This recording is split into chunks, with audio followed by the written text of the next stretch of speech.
পৃথিবীতে যত অন্যায়, পাপাচার, গুনাহ আর পৃথিবীতে যত ফিতনা ফাসাদ তৈরি হয়, এই ফিতনা ফাসাদ তৈরির সবচাইতে বড় ইন্ডাস্ট্রি, সবচেয়ে বড় কারখানা হলো এই মুখ। আজ মাহফিলে এত ফাসাদ কেন? আজ সমাজে এত বিশৃঙ্খলা কেন? পরিবারে এত দাঙ্গা হাঙ্গামা কেন? আপনি মূল ফ্যাক্টরি, উৎপাদন কোন জায়গায় হয়, উৎস কোন জায়গায় কখনো ভেবেছেন? হাজবেন্ড ওয়াইফ, ভাই ভাইয়ের মধ্যে পেঁচাল লাগিয়ে রেখেছে। যারা পেঁচাল লাগাইছে কোন জিনিসটার মাধ্যমে লাগাইছে? কথা কন না কেন? আজ এই মাহফিলগুলো ছিল মানুষের হেদায়েত নেওয়ার জায়গা, এখন মাহফিলগুলো হয়ে গেছে গুন্ডামি করার জায়গা। কি আর বলবো কথা, আমরা যারা কথা বলি আমাদেরও এক একজনের বডি ল্যাঙ্গুয়েজ দেখলে মনে হয় বাপরে, বক্তব্য দেওয়ার জন্য আসছে না, মনে হয় নিজেকে জাহের করার জন্য এসছে। এটা কেমন বডি ল্যাঙ্গুয়েজ?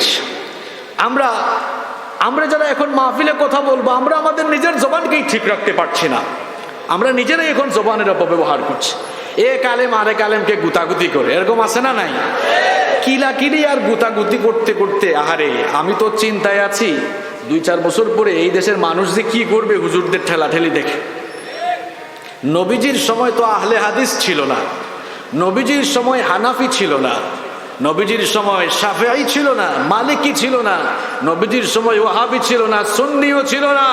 নবীজির সময় ছিল একটা পরিচয়ে সবাই পরিচিত, সেই পরিচয় হলো মুসলমান। কিসের পরিচয় দাও তুমি? আমাদের পরিচয় একটা, আমরা সবাই মুসলমান। এটাই বড় পরিচয় আমাদের। যে ঠেলাঠেলি আর গোতাগুতি শুরু হয়েছে, আগে তো আপনারা আমাদের কাছে দোয়া চাইতেন, হুজুর আমাদের জন্য দোয়া কইরেন। এখন পরিস্থিতি কিন্তু ভয়াবহ। এখন আমি তো নিজেই অনেক জায়গায় বলি যে ভাই সব আমাদের জন্য দোয়া কইরেন, আমরা যেন একটু ঠিকঠাক থাকতে পারি। কারণ আমাদের মধ্যে যে বিভেদ আর যে ঠেলাঠেলি, আলেমে আলেমে বিভেদ এখন জালেমে জালেমে দোস্তি, আলেমে আলেমে বিভেদ এখন জালেমে জালিমে দোস্তি। পথের ঠিকানা জানা নেই কারো, কে কোথায় পাবে স্বস্তি, কে কোথায় পাবে স্বস্তি। সালাতে দুহাত কোথায় বাঁধবে নবীর উপরে বুকে, আমিন বলবে চুপিসারে নাকি সজোরে আওয়াজ ফুকে। ছোট আর ছোট বিষয় নিয়েও চলছে ভীষণ দ্বন্দ্ব, সব দল ভাবে আমরাই ভালো, অন্যরা কালো মন্দ। ফরজ নিয়ে তো মারামারি নেই, নফলে সফল ডুব, টুপির আকার আকৃতি নিয়ে গবেষণা হয় খুব। কি আজীব অবস্থা! এটা নাকি ওই হুজুরের টুপি, এটা নাকি ওই সিলসিলার টুপি, ওইটা নাকি আরেক সিলসিলার টুপি, এটা নাকি কওমি টুপি, এটা নাকি আলিয়া টুপি। আস্তাগফিরুল্লাহ। ফরজ নিয়ে তো মারামারি নেই, নফলে সফল ডুব, টুপির আকার আকৃতি নিয়ে গবেষণা হয় খুব। এই সুযোগে আব্রাহা দেখো হাকিয়ে বেড়ায় হস্তি, জালেমে জালেমে দোস্তি, আলেমে আলেমে বিভেদ এখন জালিমে জালিমে দোস্তি। পথের ঠিকানা জানা নেই কারো, কে কোথায় পাবে স্বস্তি, কে কোথায় পাবে স্বস্তি। খেতির নেশায় আলেমের মন ব্যস্ত, ভীষণ ব্যস্ত, নিজের ইজম আর নিজের খ্যাতির জন্য এখন সবাই ব্যস্ত হয়ে পড়েছে। এজন্য কবি খুব সুন্দর লিখেছেন, খ্যাতির নেশায় আলেমের মন ব্যস্ত, ভীষণ ব্যস্ত। এই সমাজের সব কাজ তাই জালেমের হাতে ন্যস্ত। নিজের হিসাব করে না আলেম অন্যের কথা ভাবে, বিরোধকারীরা জান্নাতে নাকি জাহান্নামেই যাবে। কাফের ফাসিক লক্ষ ফতোয়া পকেটেই আছে জমা, আল্লাহর কাছে ছাড় আছে তবু তার কাছে নেই ক্ষমা। হেরার চেরাগে চিনতে পারেনি এখনো আপন পর, জালেমের হাতে চলে গেছে তাই নিজের সাজানো ঘর। হেরার চেরাগে চিনতে পারেনি এখনো আপন পর, জালেমের হাতে চলে গেছে তাই নিজের সাজানো ঘর। সালতানাতের মিনার হারিয়ে আশ্রয় তার বস্তি, জালেমে জালেমে দোস্তি, আলেমে আলেমে বিভেদ এখন জালেমে জালেমে দোস্তি। পথের কিনা জানা নেই কারো কে কোথায় পাবে স্বস্তি, কে কোথায় পাবে স্বস্তি, ঠিক কিনা? আসসালামু আলাইকুম ওয়া রাহমাতুল্লাহি ওয়া বারাকাতুহু। إن الحمد لله الذي بنعمته تتم الصالحات، الذي علمنا القرآن وأكرمنا بالإسلام وأنعم علينا بالإيمان. نستغفره ونتوب إليه ونشهد أن لا إله إلا الله وحده لا شريك له، ونشهد أن سيدنا وسندنا وحبيبنا وطبيبنا وطبيب أرواحنا محمدًا عبد الله ورسوله، أرسله بالحق بشيرا ونذيرا وداعيا إلى الله بإذنه وسراجا وقمرا منيرا. أما بعد فقد قال الله تعالى في كلامه المجيد وفي فرقانه الحميد. أعوذ بالله من الشيطان الرجيم. بسم الله الرحمن الرحيم. إن الله وملائكته يصلون على النبي يا الذين آمنوا صلوا عليه وسلموا تسليما. সবাই জবানটা খুলে একটু দুরূদ শরীফ পাঠ করেন। اللهم صل على محمد وعلى آل محمد كما صليت على إبراهيم وعلى آل إبراهيم إنك حميد مجيد. اللهم بارك على محمد وعلى آل محمد كما باركت على إبراهيم وعلى آل إبراهيم إنك حميد مجيد. ربي زدني علما، ربي زدني علما. رب اشرح لي صدري ويسر لي أمري واحلل عقدة من لساني يفقه قولي.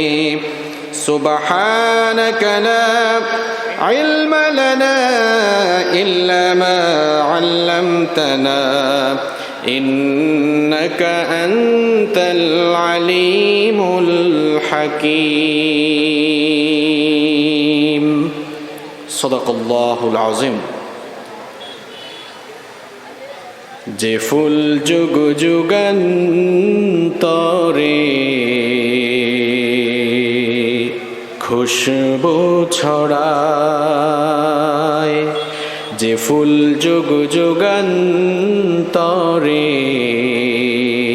খুশবু ছড়ায়, এঁকেছি সে ফুল মোরা, এঁকেছি সে ফুল মোরা মনেরই কাবায়, যে ফুল যুগ যুগান্তরে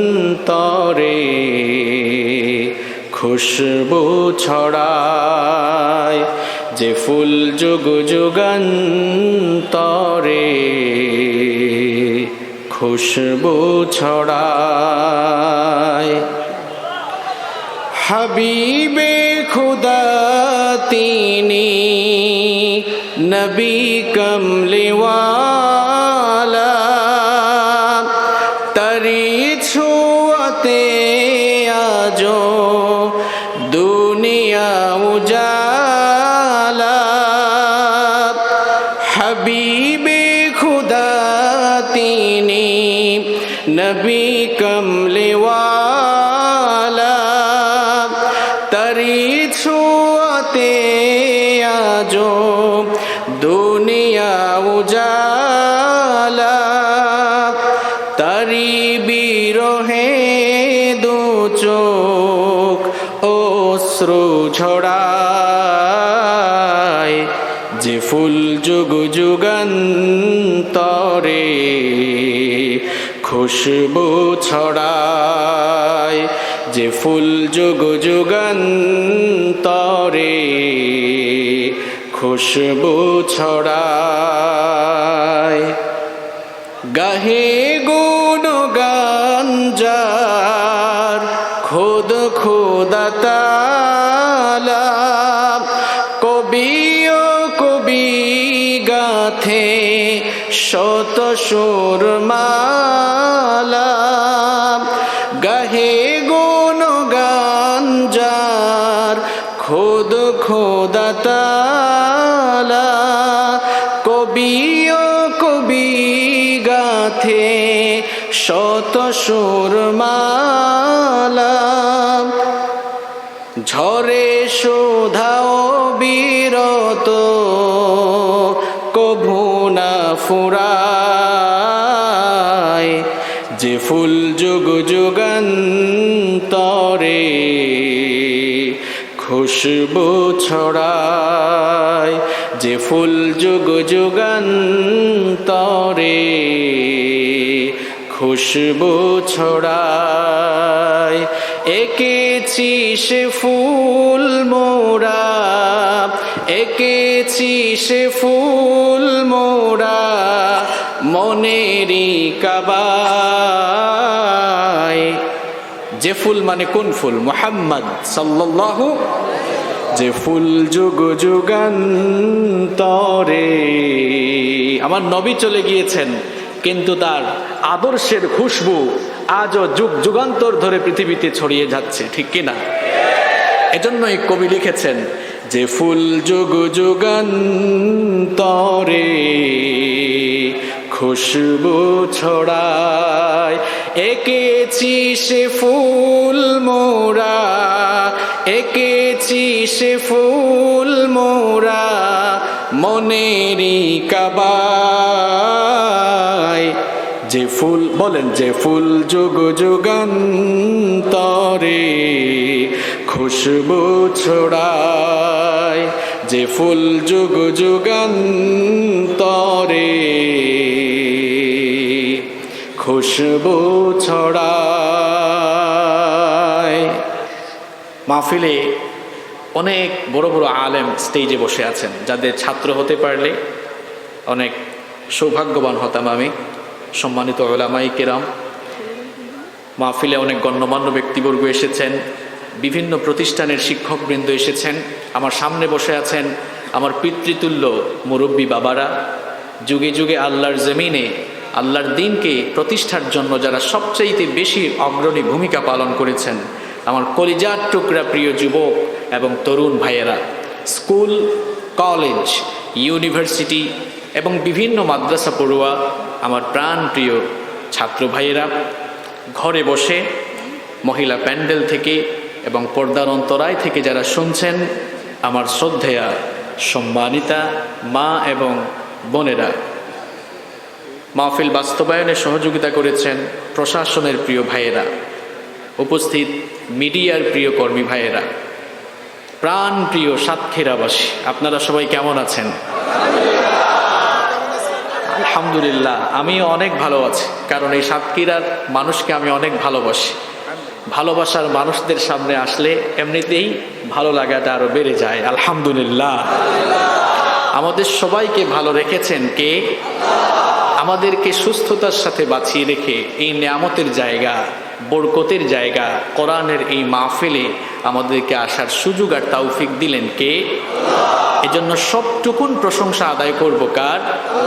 হৃদয়ের সকল ভালোবাসাকে উজাড় করে দিয়ে, শরীরের সকল শক্তি গলার মাঝ বরাবর এনে, যিনি সুস্থতার সাথে বাঁচিয়ে রেখে এই বরকতময় জায়গায় আমাদেরকে আসার তৌফিক দিলেন, তার জন্য আমরা খুশি মনে করছি। আলহামদুলিল্লাহ। প্রশংসা করেছেন কার? লাভটা হইছে কার? দেখছেন অবস্থা। আমি যদি এখানে কারো গুণগান গাই, কারো প্রশংসা করি, তো যার প্রশংসা করব তিনি খুশি হবেন। কিন্তু আমরা সবাই মিলে যখন আমাদের রবের, আমাদের মাবুদের প্রশংসা করি, তখন লাভটা কিন্তু আমাদেরই হয়। লাভটা কার হয়? আমাদেরই হয়। লা ইন শাকারতুম লা আযীদান্নাকুম। বান্দা যখন শুকরিয়া আদায় করে, আল্লাহর বড়ত্ব, কৃতজ্ঞতা ঘোষণা করে, আল্লাহ বলেন আমি আমার নেয়ামতের বাড়িধারা বান্দার জন্য আরো বেশি প্রবাহমান করে দিই। সুবহানাল্লাহ, কেমন এক রব পেয়েছি আমরা। আহারে, প্রত্যেকটি দিন, প্রত্যেকটি মুহূর্তে আমরা আমাদের রবের নেয়ামতের সাগরে ডুবে আছি। নেয়ামতের সাগরে নিমজ্জিত থেকে আমরা আমাদের রবের সঙ্গে কত না নাফরমানি করি। আমাদেরকে বাঁচিয়ে রাখছেন কে? আসতে বলবেন না, বাঁচিয়ে রাখছেন কে? আজকের সকাল, আজকের ফজরটা শুরু হয়েছে অনেক মানুষের আহাজারি আর্তনাদ দিয়ে, কিন্তু আমরা যারা সুস্থতার সাথে সকাল শুরু করে এখন পর্যন্ত সুস্থ আছি, এর শুকরিয়া কিভাবে আদায় করবেন? প্রত্যেকটি মুহূর্তে আমরা আল্লাহর নেয়ামতের সাগরে হাবুডুবু খাচ্ছি। নেয়ামতের সাগরে ডুবে থেকে আবার যিনি এত নেয়ামত দিয়ে আমাদেরকে এত ভালো রাখছেন, তার সঙ্গেই আমরা সীমালঙ্ঘন করছি, তার অবাধ্যতা করছি। গুনাহের সাগরে নিজেদেরকে আমরা এগিয়ে দিচ্ছি, অথচ আমাদেরকে এই নেয়ামতের সাগরে সার্বক্ষণিকভাবে আমাদেরকে ডুবিয়ে রাখছেন কে? আপনার জীবনে কত নেয়ামত আছে আপনি গণনা করে শেষ করতে পারবেন? ওয়া ইন তাউদ্দু নি'মাতাল্লাহি লা তুহসুহা। বান্দা, তোমাকে কত নেয়ামত দিয়েছি, তুমি যদি গণনা করো, তোমার এই গণনা স্টার্ট হলে তুমি গুনতে গুনতে কিয়ামত হয়ে যাবে। তোমার প্রতি আমার কত নেয়ামত, এটা গুনে তুমি শেষ করতে পারবা না। এত নেয়ামতের মধ্যে আমরা ডুবে আছি। পৃথিবীতে আল্লাহ তাআলা আমাদেরকে যত নেয়ামত দিয়েছেন, তার মধ্যে সবচাইতে বড় নেয়ামতের নাম কি আপনারা বলতে পারবেন? আচ্ছা, ঈমানের পরে সুস্থতা নেয়ামত, কিন্তু এরপরে নিজের দেহকে সুস্থ রাখার পাশাপাশি নিজের মন, অর্থাৎ দেহ, আত্মা সব কিছুকে সুস্থ রাখার জন্য আল্লাহ একটা নেয়ামত দিয়েছেন। ওই বড় নেয়ামতটার নাম কি? সবাই বললেন না তো? মহাগ্রন্থ আল কোরআন। এটা যদি আল্লাহ তাআলা আমাদেরকে না দিতেন, সত্য এবং সুন্দরের ঠিকানা খুঁজে পেতাম না। এই কোরআন যদি আল্লাহ আমাদেরকে না দিতেন, নাজাতের সন্ধান আমরা পেতাম না। কোরআনুল কারীম, এটি আমাদের জন্য সবচেয়ে বড় নেয়ামত। এই যে কথা বলছি, এটাও তো নেয়ামত, এটাও নেয়ামত।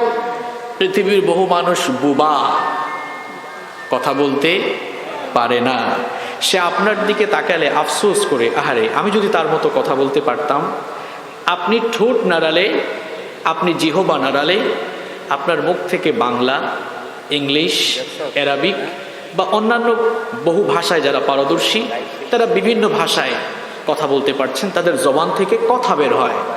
কিন্তু যেই লোক কথা বলতে পারে না, তার ঠোঁট বা জিহবা নড়লে আ উ আ আ এরকম হয়। কিন্তু কথাটা আমি হাসানোর জন্য বলি নাই, বোঝানোর জন্য বলছি। সে ঠোঁট নাড়ায়, জিহবা নাড়ায়, কথা বলতে পারে না। আর আপনি ঠোঁট নাড়ালে, জিহবা নাড়ালে আপনি কথা বলতে পারছেন, এই কথা বলার নেয়ামত আপনাকে দিয়েছেন কে? আজকের আলোচনার বিষয় এই কথা বলার নেয়ামত। এক্সক্লুসিভ একটা বিষয় নিয়ে আপনাদের সামনে আজকে আমি কিছু কথা বলতে চাই। এই কথা বলার শক্তি দিয়েছেন কে? কেন আজকে এই মুখ জবান নিয়ে কথা বলবো? এর কারণটা কি বলবো? জবান হচ্ছে আল্লাহর দেওয়া অনেক বড় একটি নেয়ামত। নবীজি বলেছেন এই জবানের অপব্যবহারের কারণে কিয়ামতের দিন সবচাইতে বেশি সংখ্যক মানুষ জাহান্নামী হবে। আবার এই জবানটাকে যারা নিয়ন্ত্রণ করবে, জবানটার যারা সঠিক ব্যবহার করবে, তারা খুব সহজেই আল্লাহর জান্নাতে ঢুকতে পারবে। তাহলে সবাই আমাকে বলেন তো দেখি, আমরা জান্নাতে যেতে চাই কি চাই না?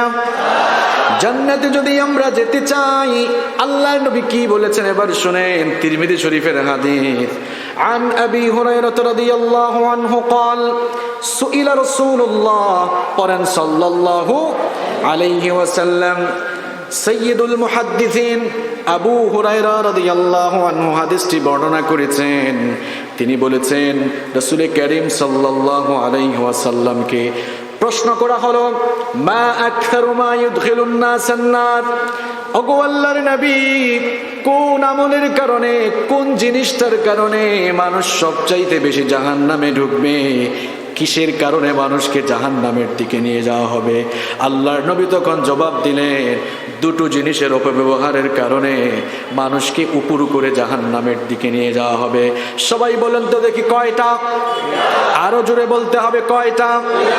এই দুটো জিনিসের অপব্যবহার করলে নবীজি বলেছেন জাহান্নামে যেতে হবে। আল্লাহর নবী বললেন, এক নাম্বার হলো আলফাম, মুখ, এই জিহবা, কথা বলার যে শক্তি, এই জবান শক্তির অপব্যবহার। আর দুই নাম্বার হলো ওয়াল ফারাজ, অর্থাৎ লজ্জাস্থান। এই দুটো জিনিসের অপব্যবহার যারা করবে তারা আল্লাহর জাহান্নামে ঢুকবে। নাউযু বিল্লাহি মিন যালিক।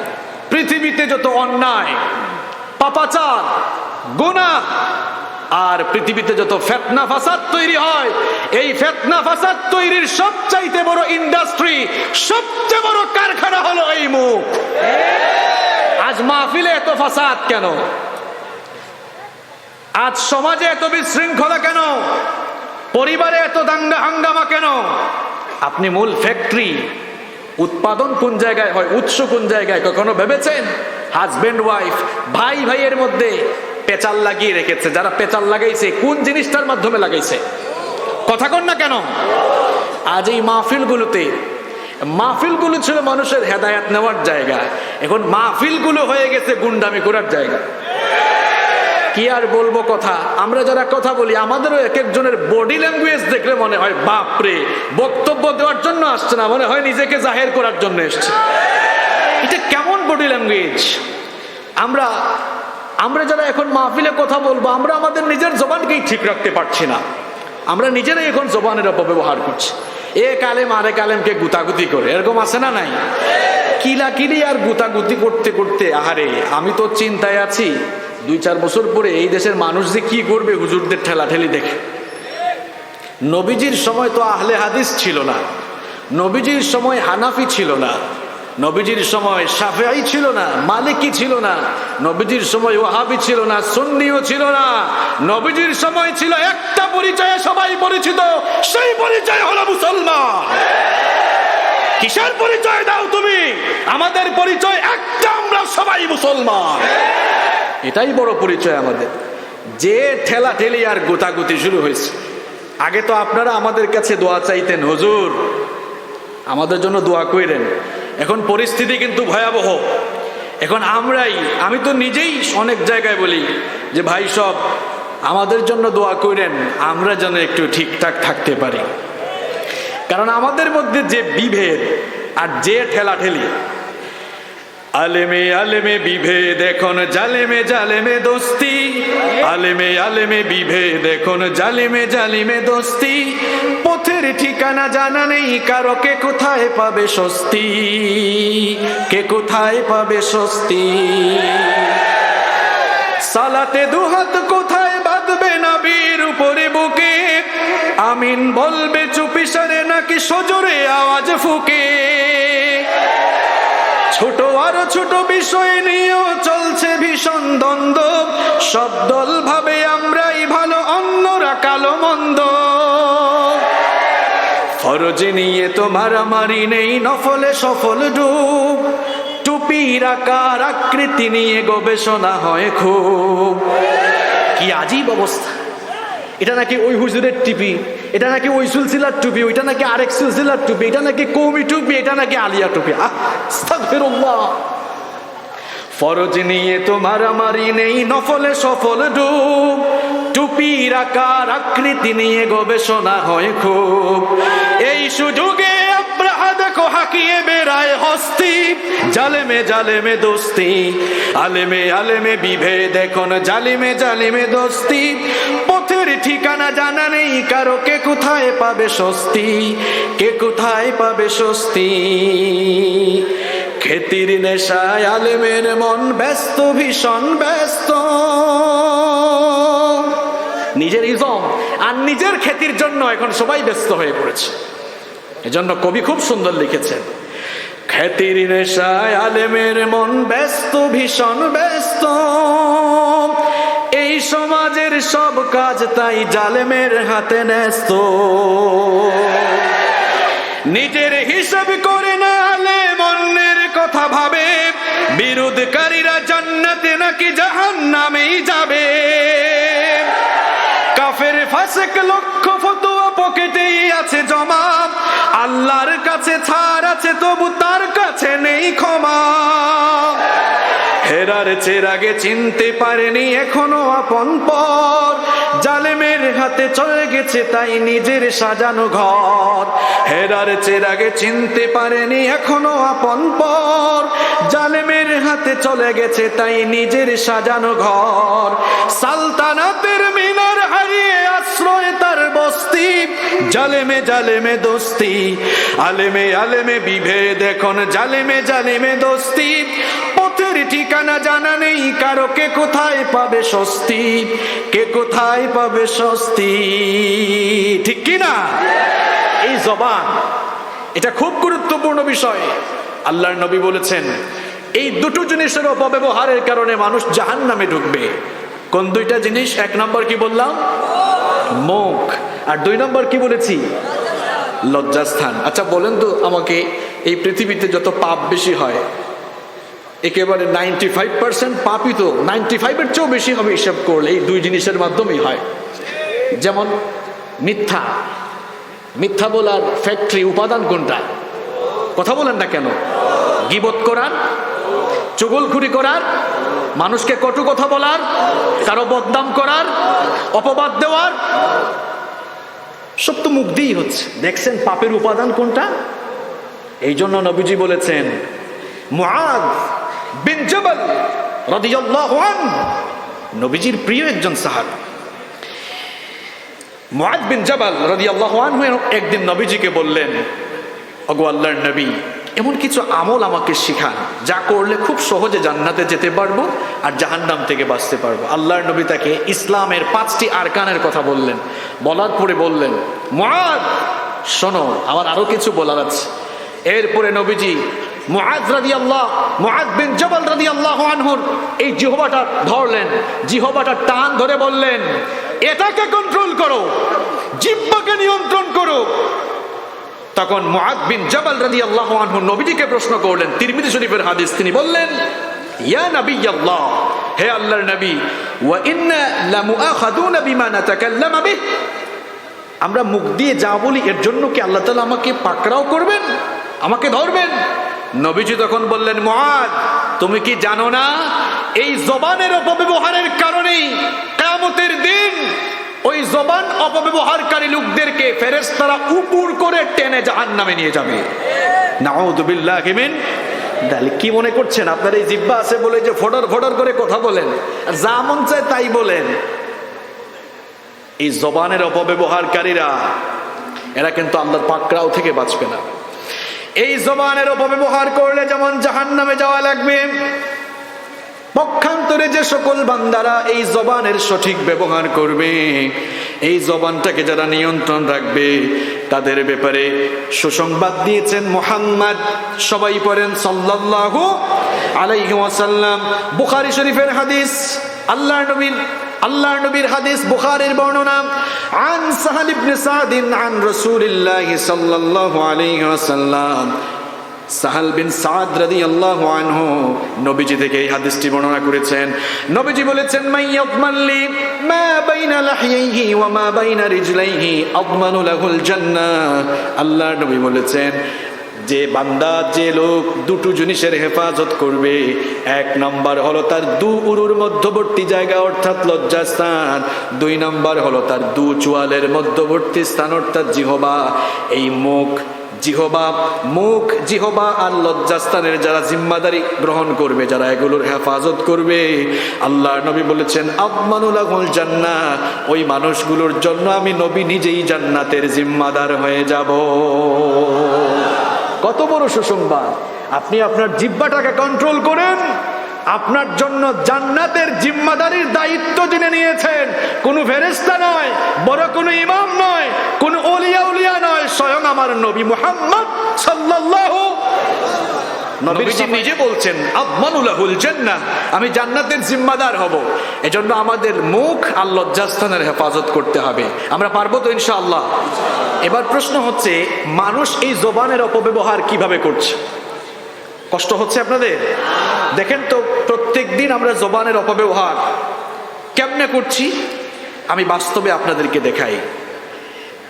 এক নাম্বার, এই জবান দিয়ে প্রত্যেক দিন আমরা মিথ্যা বলছি। ব্যক্তি পর্যায় থেকে রাষ্ট্রীয় পর্যায় পর্যন্ত এখন মিথ্যার রিহার্সেল, মিথ্যার ট্রেনিং চলছে। প্রত্যেকটি জায়গায় মানুষ মিথ্যা বলছে, অথচ এই মিথ্যা মানুষকে পাপাচারের দিকে ধাবিত করে।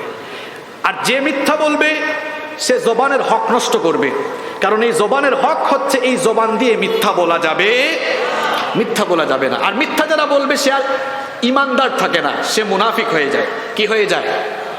কথা বলেন না কেন? কি হয়ে যায়? এটা এম হাসিবুর রহমানের কথা, এটা মোল্লার কথা না আল্লাহর কথা? রব্বুল আলামিন কোরআনুল কারীমের 63 নম্বর সূরা সূরাতুল মুনাফিকুনের প্রথম আয়াতে বললেন, ইযা জাআকাল মুনাফিকুনা ক্বালু নাশহাদু ইন্নাকা লারাসূলুল্লাহ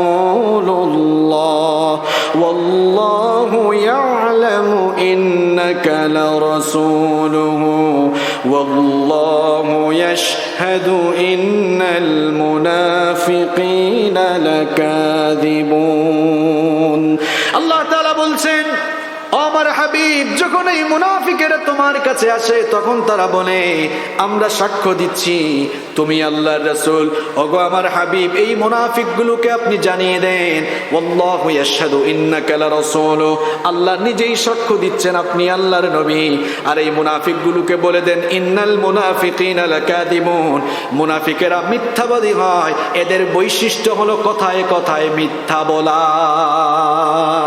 তাহলে আপনি যে জবান দিয়ে মিথ্যা বলছেন, মিথ্যা বলার পরে আপনি আর মুসলমানের খাতায় নিজের নাম আপনি আটকাতে পারেন নাই, রাখতে পারেন নাই, মিথ্যা বলার পরেই নিজের নামটা মুনাফিকের লিস্টে উঠায় দিচ্ছেন। নবীজি আরো বলেছেন মুনাফিকের বৈশিষ্ট্য 3টি, অন্য হাদিসে আরেকটি বাড়িয়ে বলা হয়েছে 4টি।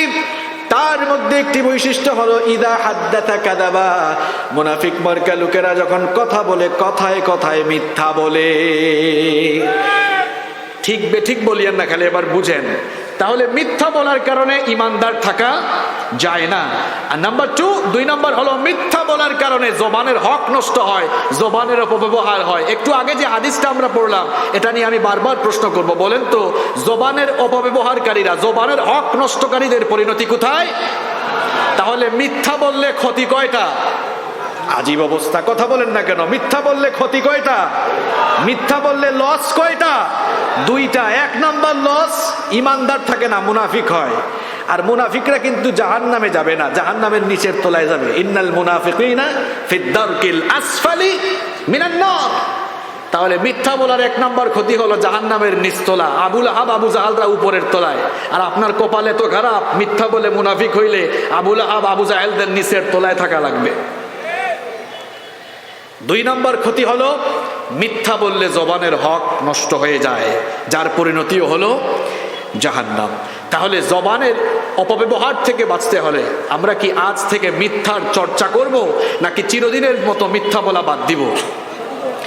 যারা বলতেছেন না মনে মনে নিয়ত আছে, না হুজুর মাঝে মাঝে তো বলতে হবে। আমরা তো বলি, ফোন দিছে, দোস্ত তুমি কোথায়? আসে বাড়িতে, কয় আমি তো কলরেও আসছি। ফোনে এখন বেশি বেশি মিথ্যা বলা হচ্ছে, কি আর বলবো, এখন কমিটির লোকরাও মিথ্যা বলে। ভাই আপনাদের মাহফিল কোন জায়গায়? হাইওয়ে থেকে বেশি দূরে? কয় হুজুর একদম কাছে, 1 মিনিট লাগবে, যাওয়ার পর দেখা যায় 1 ঘন্টায় পথ ফুরায় না। আবার আপনারা ভুল বুঝিয়েন না, আপনাদের এটা কিন্তু সলিড জায়গা, আমি এটা চিনি, আপনাদের কথা বলতেছি না। আমি বলতেছি যে কিভাবে দেখেন মাহফিলেও এখন মিথ্যার চর্চা হচ্ছে, বক্তাও মিথ্যা বলছে। হুজুর আপনি কোথায়? হুজুর আছে আরেক মাহফিলে, কয় আমি গাড়িতে। কি আছে? আছে।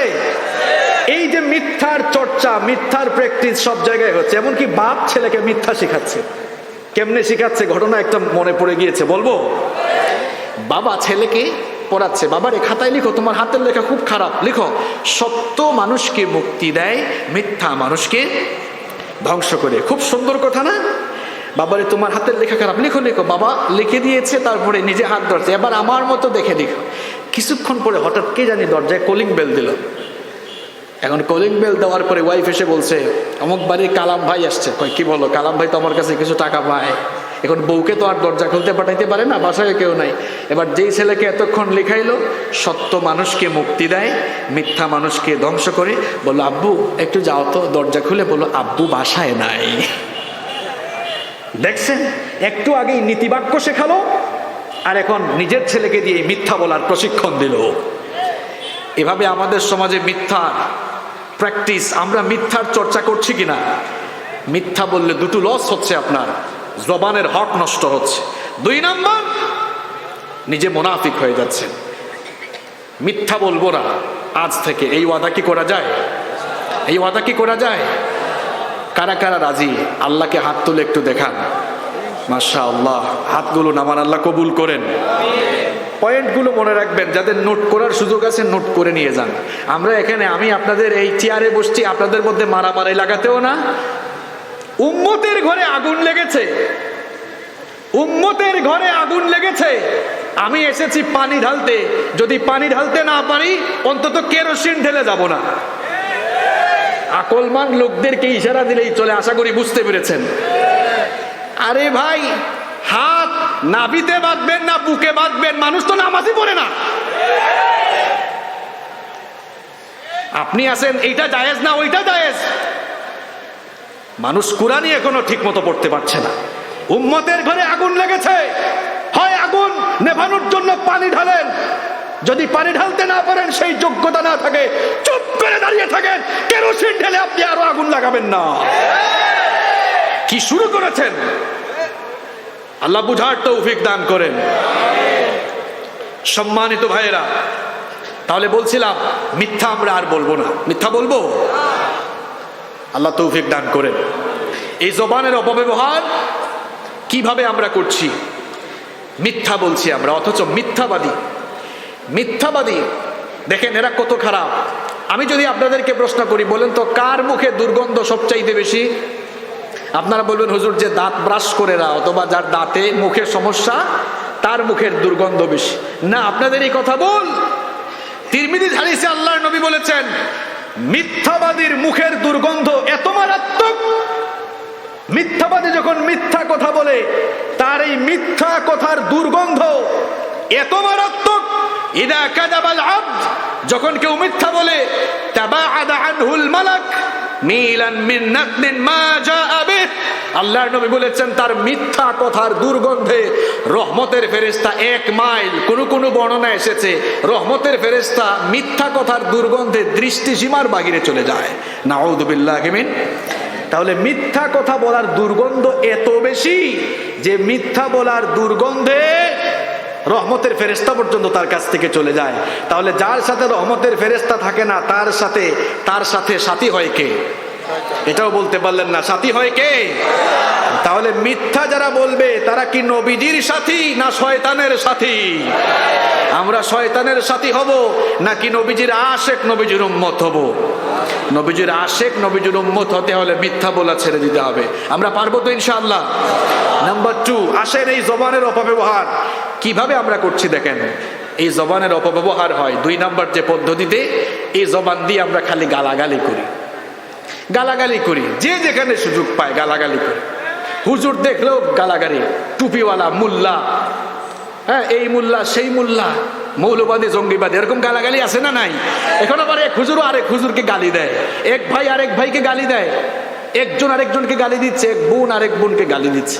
এই যে আমরা গালিগালাজ করছি, গালিগালাজ করে আমরা জবানের হক নষ্ট করছি। 2 নম্বর মুনাফিকের আরেকটি বৈশিষ্ট্য, ইদা খাসামা ফাজারা, যখন সে ঝগড়া করে তখন অশ্লীল ভাষায় গালাগালি করে। তাহলে গালিগালাজ করলে জবানের হক নষ্ট হয়। আর সবচেয়ে বড় কথা হলো, গালি দিলে সবচেয়ে নিজের লস। গালি দিলে কার লস? যে গালি দিবে তার লস। কথাটা আমার নয়, বলেছেন মুহাম্মদ, পড়েন সাল্লাল্লাহু আলাইহি ওয়াসাল্লাম। তিরমিজি শরীফের হাদিসে আল্লাহর নবী বলেছেন, আল মুস্তাব্বানি মা ক্বালা ফাআলাল বাদি মিনহুমা মা লাম ইয়াতাদিল মাজলুম। যখন 2 ব্যক্তির মধ্যে গালিগালাজের চর্চা হয়, কেউ যখন গালি দেয়, গালিটা প্রথম যে ব্যক্তি দিবে তার উপরেই ওই গালিটা গিয়ে পড়ে যায়। আপনি যাকে গালি দিয়েছেন গালিটা তার উপর পড়ে না। ওই যে বলে না, উপর দিকে থুতু মারলে কার উপরে পড়ে? কি আপনারা আমার কথা বুঝেন না? উপর দিকে থুতু মারলে কার উপরে পড়ে? পানিতে কুড়াল মারলে কোথায় পড়ে? এত সুন্দর যুক্তি দিলাম তাও বুঝলেন না। থুতু মেরে দেখবেন নিজের উপর পড়বে। আপনি ভাবতেছেন গালি দিচ্ছি, আপনারা তো অনেক সময় বাপরে বাপ রাগ উঠলে যা তা বলেন, মনে করেন আবার বলেও ভাই যা গালি দিছি তারে শান্তি লাগতেছে মনে। এখন গালিটা যে দিলেন নবীজির কথা অনুযায়ী, গালিটা তার উপর পড়লো না সব আপনার উপরে পড়লো? সব আপনার নিজের উপরে পড়ে গেল। আর সবচেয়ে বড় কথা হলো, নবীজি বলেছেন, সিবাবুল মুসলিমি ফুসুকুন ওয়া কিতালুহু কুফরুন। কোন মুসলমানকে গালি দেওয়া ফাসিকি আর হত্যা করা কুফর। ইসলাম কি চমৎকার ধর্ম! জঙ্গিবাদ, সন্ত্রাসবাদের সাথে ইসলামের কোনো সম্পর্ক নাই। যারা জঙ্গিবাদ আর সন্ত্রাসবাদের সঙ্গে জড়িত হয়ে মানুষকে বোমা মেরে মেরে ফেলছে, এদের সাথে, এদের আদর্শের সাথে ইসলামের কোনো সম্পর্ক। আমার ইসলাম এত সুন্দর, আল্লাহ বলেছেন যে অন্যায় ভাবে একজন মানুষকে হত্যা করলো, ফাকান্নামা কাতালান নাসা জামিআ, সেজন্য সমগ্র মানবতাকে হত্যা করলো। আর যে একজন মানুষের জীবন বাঁচালো, ফাকান্নামা আহইয়ান নাসা জামিআ, সেজন্য গোটা মানব জাতির জীবন বাঁচিয়ে দিল। সুবহানাল্লাহ পড়ে। তাহলে ইসলাম জঙ্গিবাদ সন্ত্রাসবাদের দিকে মানুষকে আহ্বান করে না, বরং ইসলাম মানুষকে শান্তির দিকে, নিরাপত্তার দিকে, সত্য আর সুন্দরের দিকে আহ্বান করে। সম্মানিত ভাইয়েরা, তাহলে এই জবানের হক নষ্ট হয় এই জবান দিয়ে মানুষকে অশ্লীল ভাষায় গালিগালাজ করলে। এখন তো গালাগালি করার জন্য একটা সুন্দর প্ল্যাটফর্মও আছে। কে বলতে পারবেন? বুদ্ধিমান কে আছেন বলেন তো, এটার নাম কি? হ্যাঁ, না না না, মানে সবাই যেন একটু গালিগালাজ দিতে পারে, লিখতে পারে, একটা জায়গা আছে। হ্যাঁ, ফেসবুক। ফেসবুকের কমেন্টে গালিগালাজ দেখে প্রোফাইল গিয়ে দেখলে দেখা যায় আবার যে সুন্দর টুপিও লাগাইছে, নিজেকে আশিক রাসূল লিখে রাখছে, নবীর উম্মত লিখছে, নিজেকে ভালো মুসলমান দাবি করছে, আবার দেখা যাচ্ছে দাড়িও আছে, কিন্তু কমেন্টের যা অবস্থা, বাপ রে বাপ! মানে এখন ফেসবুকের কমেন্ট দেখে মনে হয় না যে এটা আসলে মুসলমানের চরিত্র। যা মন চায় তাই লিখছেন, তাই পোস্ট করছেন, যা মন চায় যাকে মন চায় গালি দিচ্ছেন। আপনি মরে গেলেও কিন্তু এগুলা থেকে যাবে, এগুলো কিন্তু ফেরেশতার খাতায় রেকর্ড হয়ে গিয়েছে। এগুলোর কড়ায় গন্ডায় হিসাব জেনে নেবেন তিনি কে। কি শুরু করছেন আপনি? যা মন চায় এই জবান দিয়ে তাই বলবেন, আর আল্লাহ আপনাকে ছেড়ে দিবেন। মা ইয়ালফিজু মিন কাউলিন ইল্লা লাদাইহি রাকিবুন আতীদ। জবান দিয়ে কি বলছেন আপনি ভাবছেন রেকর্ড হচ্ছে না, সব রেকর্ড করছেন কে? আল্লাহর কাছে সব সংরক্ষিত হচ্ছে, এগুলোর কড়ায় গন্ডায় হিসেব হবে। তাহলে জবানের অপব্যবহার হয় 2 নাম্বার, কি দিলে? কথা বলেন, কি দিলে? এমনকি মৃত মানুষকেও গালি দিবেন না। নবীজি বলেছেন, লা তাসুব্বুল আমওয়াত, বুখারীর বর্ণনা। মৃত মানুষকে গালি দিও না, কারণ সে তো মারা গিয়েছে, চলে গিয়েছে, তার ফয়সালা এখন কার কাছে হবে? আপনি গালি দিয়ে নিজেকে গুনাহগার করছেন কেন? আল্লাহ তাআলা, তুমি আমাদেরকে হেদায়াত দিয়ে আমাদের অন্তরটাকে আলোকিত করে দাও। আরো আসতে বলেন আমিন। এই জবানের অপব্যবহার হয় নাম্বার 3 নাম্বার যে কারণে, সেটি হচ্ছে আল গীবাহ, গীবত করলে। বলেন তো, গীবত করে মানুষ কি দিয়ে? মুখ দিয়ে জিহ্বা দিয়েই তো বলে বলে গীবত করে। এখন প্রশ্ন হচ্ছে হোয়াটস দ্য মিনিং বা হোয়াটস দ্য ডেফিনেশন অফ গীবা? এই গীবতের ডেফিনেশন কি এটা আমি বলবো না, গীবতের পরিচয় আমি দিব না, কিংবা কোন আলেম বলেছে সেটাও বলবো না। গীবতের সংজ্ঞা দিব সরাসরি মুহাম্মাদুর রাসূলুল্লাহ সাল্লাল্লাহু আলাইহি ওয়াসাল্লামের ভাষায়। দেখেন নবীজি গীবতের ব্যাপারে কি বলছেন। নবীজি একদিন সাহাবীদেরকে বললেন, আতাদরুনা মাল গীবা, তোমরা কি জানো নাকি গীবত কি? গীবতের পরিচয় বলতে পারো নাকি? সাহাবায়ে কেরাম অনেক কিছু জানলেও বিনয় প্রকাশ করে বলতেন, আল্লাহ ওয়া রাসূলুহু আ'লাম, এ ব্যাপারে আল্লাহ এবং তার রাসূলই সব চাইতে ভালো জানেন। তারা এই কথা বলার পর নবীজি বললেন, আমার সাহাবীরা শোনো, গীবতের পরিচয় আমি তোমাদেরকে দিচ্ছি। যিকরুকা আখাকা বিমা ইয়াকরাহু, গীবত হলো তুমি তোমার ভাইয়ের সম্পর্কে এমন কথা বলে বেড়াবে যেই কথা জানলে বা শুনলে তোমার ভাইয়ের মন খারাপ হবে, যেই কথা শুনলে তোমার ভাই কষ্ট পাবে, এমন কথা মানুষের কাছে বলে বেড়ানোর নাম হলো গীবত। এক সাহাবী বলে উঠলেন, ওগো আল্লাহর নবী, ইন কানা ফি আখি মা আকুনু, আমি যা বলি সব যদি আমার ভাইয়ের চরিত্রে থাকে, আমি যা মানুষকে জানালাম, যা মানুষকে বললাম, সব যদি তার চরিত্রের মধ্যে থাকে, তাহলে সেটাও কি গীবত হবে নাকি? নবীজি তখন বললেন, ইন কানা ফিহি মা তাকুলু ফাকাদ ইখতাবতাহু, যদি তুমি যা বলো তা তোমার ভাইয়ের চরিত্রের ভেতরে থাকে, তাহলে তুমি তার গীবত করলে।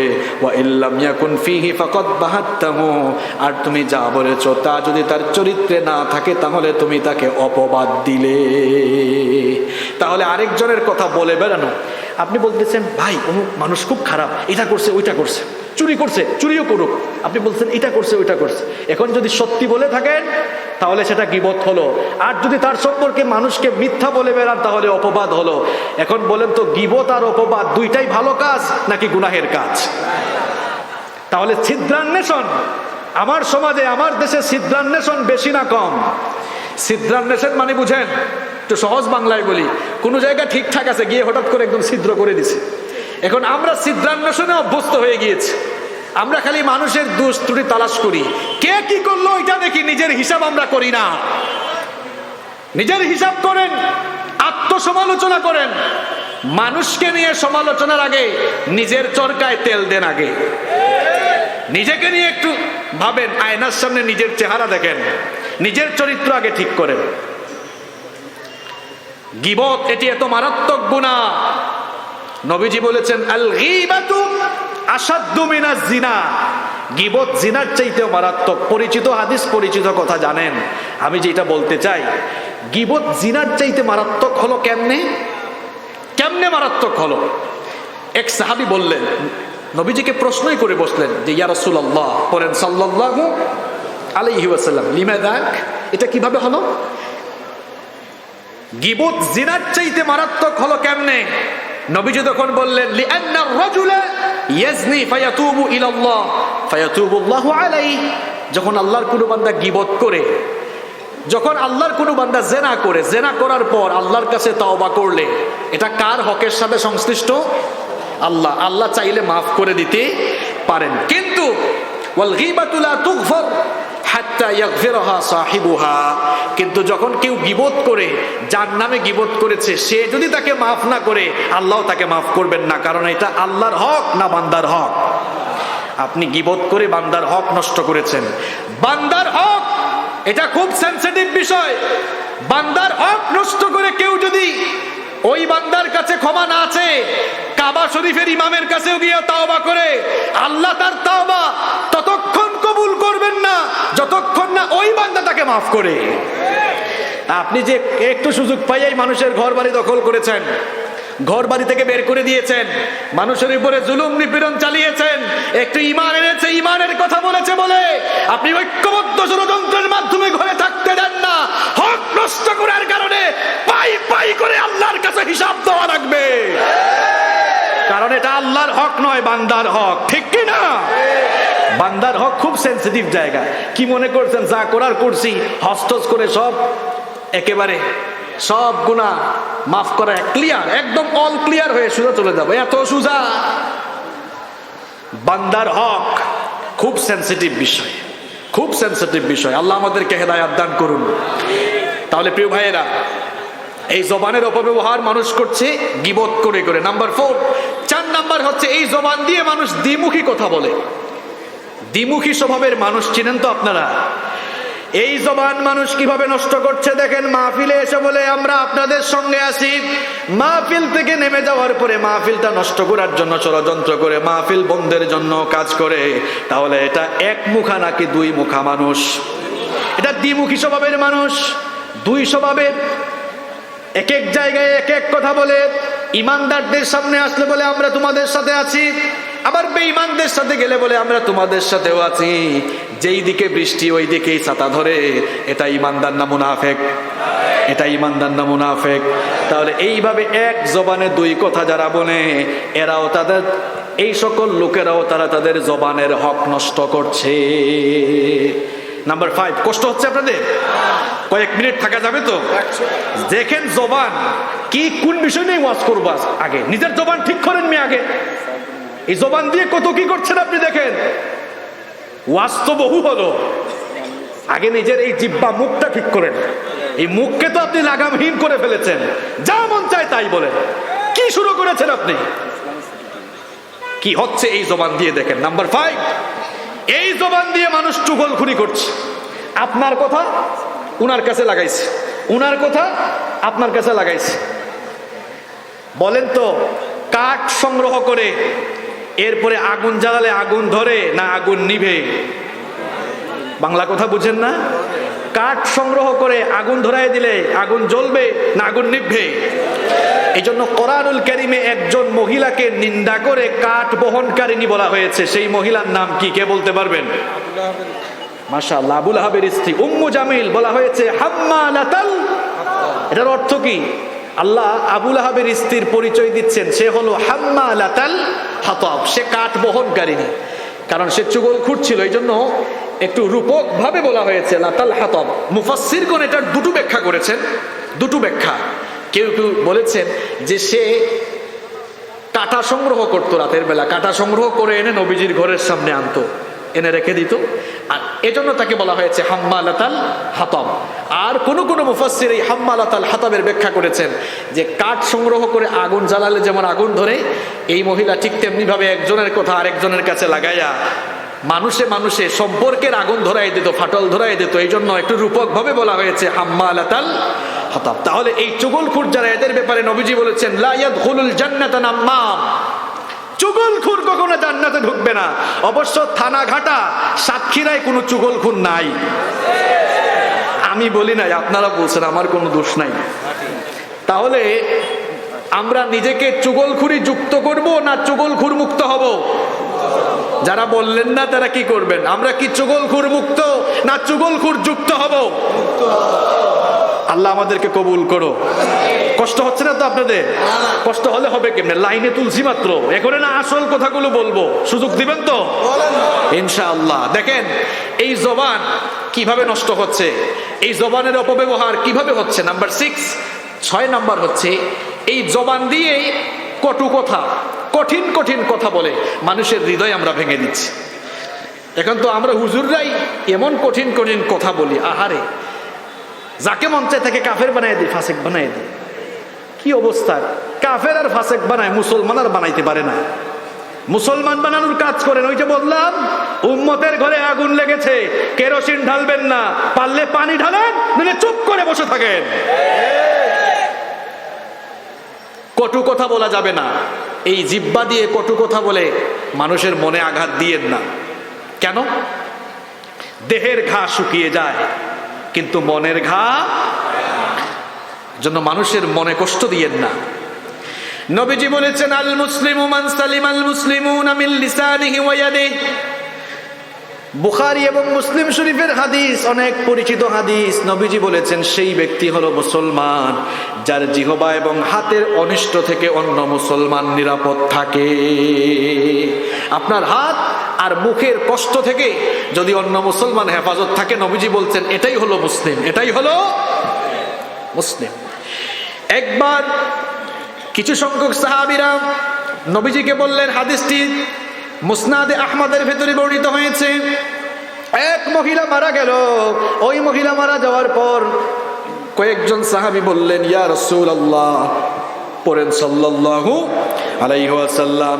তারা বললেন, এই মহিলা অনেক নামাজ পড়তো, রমজান মাসে রোজা রাখতো, হজও করতো, মাঝে মাঝে দান সদাকা করতো, অনেক ভালো আমল করতো, কিন্তু এই মহিলা তার মুখ দিয়ে প্রতিবেশীকে কষ্ট দিত, মানুষকে কষ্ট দিত।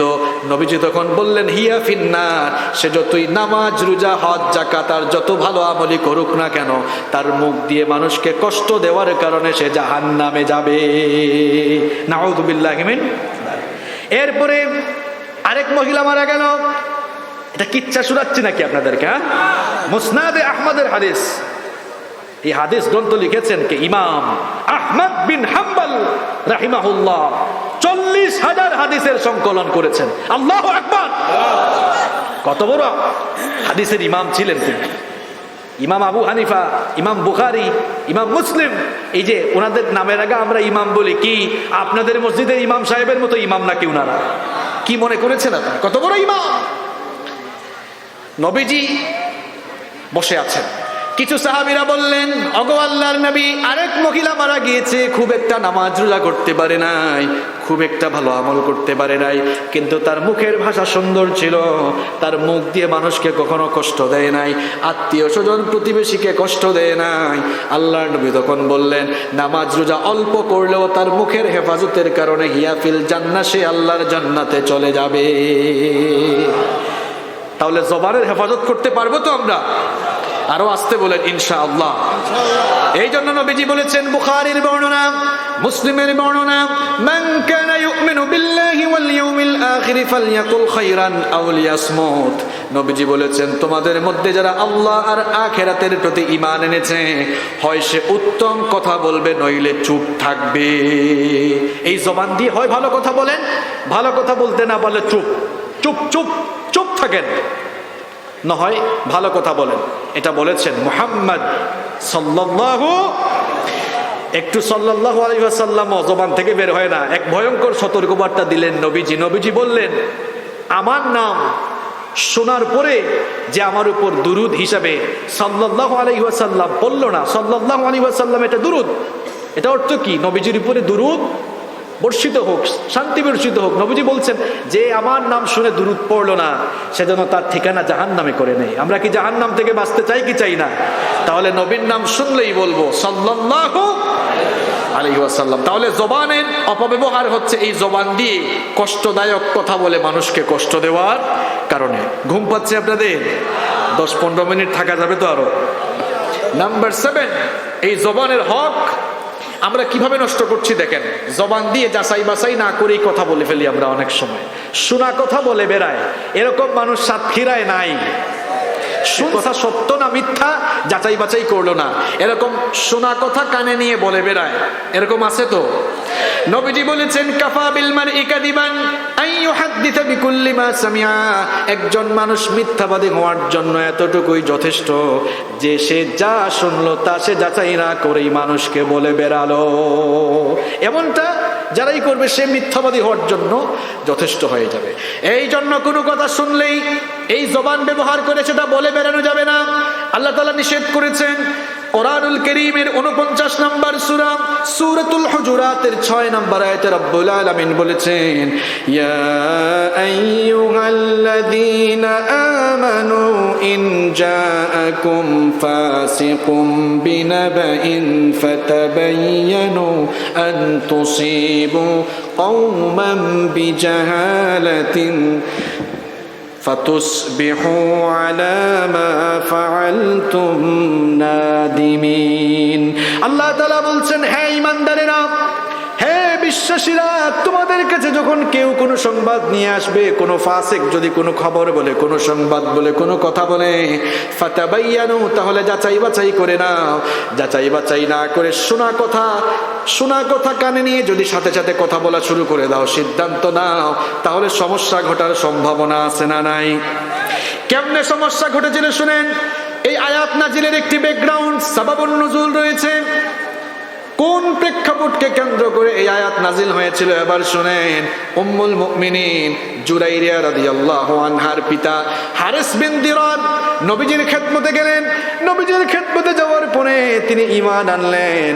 এরপরে নবীজি তাকে বললেন যে তুমি ইসলামের সবগুলো রুকন মানবা, যাকাতও দিবা। হারিস বিন দিরার তিনি তার গোত্রে চলে গেলেন, এলাকায় চলে গেলেন, এলাকার সবাইকে বললেন জাকাতের হকদার যারা আছো তোমরা জাকাত দাও। জাকাতগুলোকে জমা করলেন। নবীজিকে আসার সময় বলে এসেছিলেন নির্ধারিত তারিখে আপনি যে কোনো প্রতিনিধি পাঠাবেন, তাহলে আমাদের জমা করা সকল জাকাত আমরা তার কাছে দিয়ে দিব।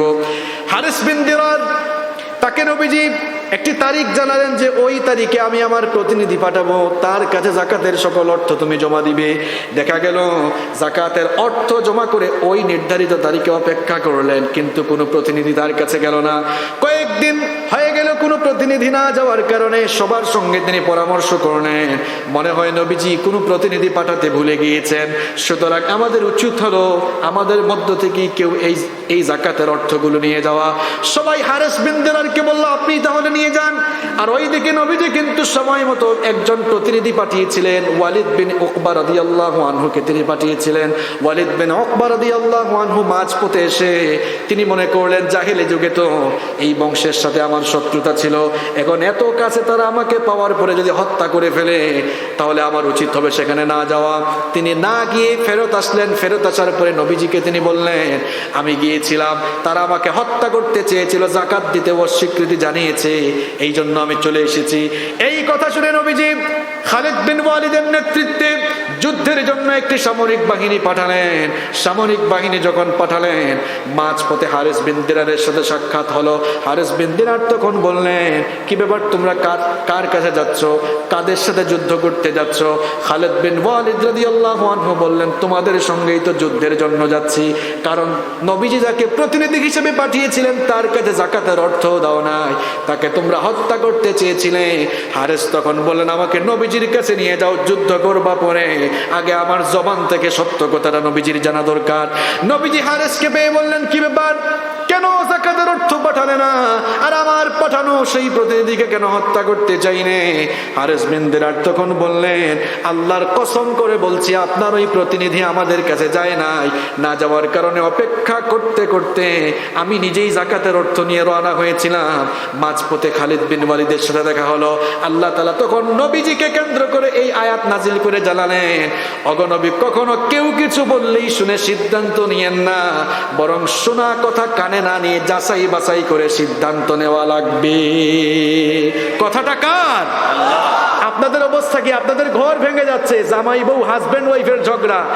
একজন এসে বলছে ভাই আপনার বউটাকে এরকম করতে শুনছি, হেও শুনছে আপনারেও শুনাইছে, শোনা কথা কানে নিয়ে বউ পিঠায়। এরকম হারামখোর সাতক্ষীরায় নাই, বউ পিঠায় নাই এরকম দেখছেন, শোনা কথা কানে নিয়ে বউ পিঠায়।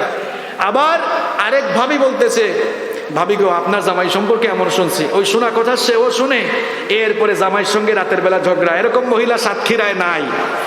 তাহলে শোনা কথা কানে নিয়ে এই শোনা কথার আগুনে অনেকের সংসার জ্বলে পুড়ে ছাই হচ্ছে কিনা। একজন এসে বললো ভাই জানেন সে তো আপনার বিরুদ্ধে বলছে, আপনার বিরুদ্ধে বলে কত, হ্যাঁ কি আমার বিরুদ্ধে বলে, এরপরে তার বিরুদ্ধে অ্যাকশন, মারামারি শুরু হয়। এরকম আছে আছে খবরদার, শোনা কথা কানে নিয়ে এই জবানকে অপব্যবহার করবেন না, বরং যাচাই বাছাই করার দরকার আছে না নাই? হুকুমটা কার? এই যে মাঝে মাঝে কিছু লোক উঠে, এরা কিন্তু মারাত্মক বিশৃঙ্খলা সৃষ্টিকারী, এদের স্বভাবে ইমা ফিরে না। সব আমরা সারা দেশে যাই তো, কিছু মানুষ এরকম আছে, কিছুক্ষণ পর শয়তান তারে নিচ দিয়া গুতাগুতি করে তাড়াতাড়ি উঠ, কারণ কোরআন শুনলেই শয়তানের লাভ না শয়তানের লস। এখন শয়তান দেখতেছে হায় হায় এই হুজুর মিথ্যা যেন না বলে ওয়াদা করেই ফেলতেছে, গীবত না করে ওয়াদা করেই ফেলতেছে, শোনা কথা কানে নেওয়া যাবে না, আমার সব কাজ তো আমার সব পরিকল্পনা নষ্ট। সুতরাং গুতাইয়া যদি শয়তান উঠাইতে পারে শয়তানের লাভ আছে না নাই? তাহলে শয়তানের গুতানুতে কিছুক্ষণ পর পর উঠবেন কে কে? হাত তুলে দেখান তো। এখন যে উঠবে কিন্তু খবর আছে, উঠলেই কিন্তু খবর আছে, জায়গা মতো ধরবো আমি না, একদম জায়গা মতো ধরবো দেখবেন। তাহলে জবানের হক নষ্ট হয় কিভাবে? কষ্ট পাচ্ছেন আপনারা? একটু কঠিন করে বলে ফেলেছি তাই না? মনে কিছু নিয়েন না। এরপরে 8 নাম্বার, এই তো শেষ, আমার আর 2-3টা পয়েন্ট আছে। এই 2-3টা পয়েন্ট শোনার ধৈর্য আছে তো আপনাদের? নাম্বার 8, এই জবানের হক নষ্ট করছে মানুষ কিভাবে? এই জবান দিয়ে ঠাট্টা করছে, উপহাস করছে, তিরস্কার করছে। আমরা মনে হয় মানুষকে নিয়ে ঠাট্টা করি না, করেন কিনা? করেন। রাস্তা দিয়ে এক ভাই হেঁটে যাচ্ছে, কয় কিরে আবুল, কিরে মফিজ, এরকম ছোট করে তিরস্কার করে ঠাট্টা করে অনেকে কথা বলে কি বলে না? কিরে মটকু, একটু মোটা, সে কি নিজে মোটা হয়েছে না তারে আল্লাহ মোটা বানাইছে? এই মটকু, একটু খাটো, কিরে বাচ্চা, এইসব কথা মনে হয় সাতক্ষীরায় নাই, আমার মনে হয় নাই এগুলো। একটু বেশি কথা বলে, কিরে আবুল, এই মফিজ, কি খবর, এরকম বলে। এটা তাইলে জবানের সঠিক ব্যবহার নাকি অপব্যবহার? আমি কি একটা কথাও বানায় বলতেছি? সব তো কোরআন হাদিসের দলিল দিয়ে বলতেছি। এভাবে জবানের হক নষ্ট করা যাবে না। কোরআনুল কারীমের 49 নম্বর সূরা সূরাতুল হুজুরাতের 11 নম্বর আয়াতে রব্বুল আলামিন বললেন, ইয়া আইয়ুহাল্লাযীনা আমানু লা ইয়াসখর কওমুম মিন কওমিন আসা আন ইয়াকুনু খায়রাম মিনহুম ওয়ালা নিসাউম মিন নিসাইন আসা আন ইয়াকুননা খায়রাম মিনহুন। আল্লাহ তাআলা বলেন, হে বিশ্বাসীরা, মানুষকে নিয়ে ঠাট্টা উপহাস করো না। পুরুষ হোক নারী হোক, কেউ কাউকে নিয়ে ঠাট্টা উপহাস করো না। তার চেয়ে তুমি উৎকৃষ্ট হলেও তাকে নিয়ে ঠাট্টা উপহাস করা যাবে না। এই জবানের অপব্যবহার। নাম্বার 9 নাম্বার কিভাবে করছি আমরা? মানুষের নামকে আমরা বিকৃত করে ডাকি। তার মা বাবা নাম রেখেছে আবুল কালাম, কি সুন্দর নাম, এখন নামকে বিকৃত করে ডাকে, কিরে কালাম্যা, কেমন আছো বলে, এরকম বলে বলে। বাবা নাম রেখেছে আব্দুল সালাম, কয় কিরে সালাম্যা, সালাম্যা, কালাম্যা, রহিম্যা, এরকম বলে। সাতক্ষীরায় নাই এরকম? আপনি ভাবতেছেন না হুজুর এগুলো তো ফান করে বলি। এই ফান কিন্তু আপনার জন্য কি হচ্ছে দেখেন। রব্বুল আলামিন সূরা হুজুরাতে সতর্ক করলেন, ওয়ালা তানাবাজু বিল আলকাব বিসাল ইসমুল ফুসুক বাদাল ঈমান। ঈমান আনার পরে কাউকে নাম বিকৃত করে ডাকা বড় অন্যায় কাজ, ফাসিকি কাজ। এই জন্য আল্লাহ তাআলা বললেন, ওয়ালা তানাবাজু বিল আলকাব, মানুষকে মন্দ নামে ডেকো না, মানুষের নামটাকে বিকৃত করে ডেকো না। হুকুমটা, অর্ডারটা কার? তাহলে আজকে থেকে মানুষের নাম বিকৃত করে ডাকবেন। অনেকে তো আছে একটু ক্ষমতা টমতা পাইয়া হুজুরদের নামও বিগড়ায়, হুজুরদের নাম নিয়েও তামাশা করে। কি আছে এরকম? কিয়ামতের দিন তো আল্লাহ এই ঠোঁটার জবানে তালা লাগাবেন। কি এটা মনে হয় কোরআনে নাই? আল ইয়াউমা নাখতিমু আলা, বহু ফটর ফটর করছেন, আল্লাহ কিন্তু ধরবে। যা মন চায় তা বলিয়েন না। আমরা অনেক সময় যা মন চায় তাই বলি, মনে করি আমরা তো প্রোটেকশনের ভিতরে আছি, আমাদেরকে আর পায় কে? মনে রাখবেন, প্রোটেকশন নিয়ে মানুষের রোশানল থেকে বাঁচা যায়, কিন্তু সারা দুনিয়ার প্রোটেকশন নিয়ে আল্লাহর রোশানল থেকে বাঁচা যায় না। এই ঠিক বলার জন্য এটা বলে নাই। এবার শুনেন কেন বললাম। 3 সপ্তাহ আগে একটা ঘটনা ঘটেছে, আপনারা জানেন। সুইডিশ এক কার্টুনিস্ট লার্স ভিক্স, নাম রাখছে রে বাবা ভিক্স। মাথা টাথা ব্যথা হইলে এই যে মানুষ মলম লাগায়, আমার বাড়িতে সিলেটে এটাকে আঞ্চলিক ভাষায় আমরা বলি ভিক্স। আপনারা কি বলেন জানি না। হ্যাঁ, আপনারাও ভিক্স বলেন তো? মিল আছে তো আপনাদের সাথে আমার? ভিক্স মিল আছে কি? এটা তো মিল আছে। আচ্ছা, এই ভিক্স কি করেছিল আপনারা জানেন? আচ্ছা, নবীজিকে আমরা ভালোবাসি কম না বেশি? শুধু কি বেশি না আমাদের জীবনের চেয়ে বেশি? আমরা কেউ আওয়ামী লীগ করি, কেউ বিএনপি করি, কেউ জামাত, কেউ চরমোনাই, এগুলো আমরা আমাদের মতো করি, কিন্তু ইসলাম নিয়ে আমাদের মধ্যে কোনো বিরোধ, নবী নিয়ে কোনো ঝামেলা। নবীর বিরুদ্ধে, ইসলামের বিরুদ্ধে যারাই কথা বলবে, আমরা আওয়ামী লীগ, বিএনপি, জামাত, জাতীয় পার্টি, চরমোনাই সব ভুলে গিয়ে আমরা নবী প্রেমে তখন ঐক্যবদ্ধ হয়ে যাই। এটি হচ্ছে বাংলার মুসলমানদের বৈশিষ্ট্য। তো এই লার্স ভিক্স, সে 2007 সালে নবীজির কার্টুন বানিয়েছিল, আপনারা সবাই জানেন। এরপর থেকে তাকে যেন মানুষ আক্রমণ না করে, একটু মানুষের রোষানল থেকে যেন বাঁচা যায়, 2007 সাল থেকে পুলিশি প্রোটেকশন নিয়ে চলাফেরা করত। আপনারা জানেন এই 3-4 সপ্তাহ আগে পুলিশের গাড়িতে থাকা অবস্থায় অ্যাক্সিডেন্ট করলো, আগুন ধরলো। কোনো সংবাদ মাধ্যমে দেখেছি আগুন নেভানোর কাজে যখন ফায়ার সার্ভিস এসেছে, আগুন নেভানোর কাজে যখন আসছে, আগুন নাকি আরো বাড়ছে। আল্লাহ পাক ভালো জানেন, হতেও পারে, কারণ আল্লাহর গজব আসলে কেউ আটকাতে পারবে না। দেখেন এই কথা কেন বললাম, আমরা অনেকে অনেক সময় কিছু ক্ষমতা পাইয়া মুখ দিয়ে যা আসে তাই বলি, হুজুরদের বিরুদ্ধে, ইসলামের বিরুদ্ধে যা মন চায় তাই বলি, আর মনে করি আমাকে আর কে পায়? হ্যাঁ, যে বডিগার্ড চতুর্দিকে ঘেরাও করে রাখা, আমাকে কে আর পায়? মানুষের রোষানল থেকে আমি এমনি হেফাজতে থাকবো। লার্স ভিক্স থেকে শিক্ষা নিতে হবে। 2007 সাল থেকে 2021 সাল 14 বছর পুলিশি পাহারায় ছিল।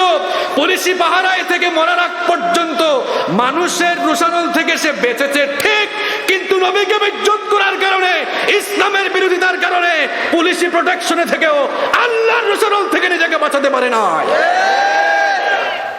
আল্লাহর বিরুদ্ধে, আল্লাহর দ্বীনের বিরুদ্ধে গেলে পরিণতি কিন্তু ভালো হয়। আমরা সবাই আল্লাহর দ্বীনের পক্ষে, ঠিক কি না? আল্লাহ আমাদেরকে কবুল করেন।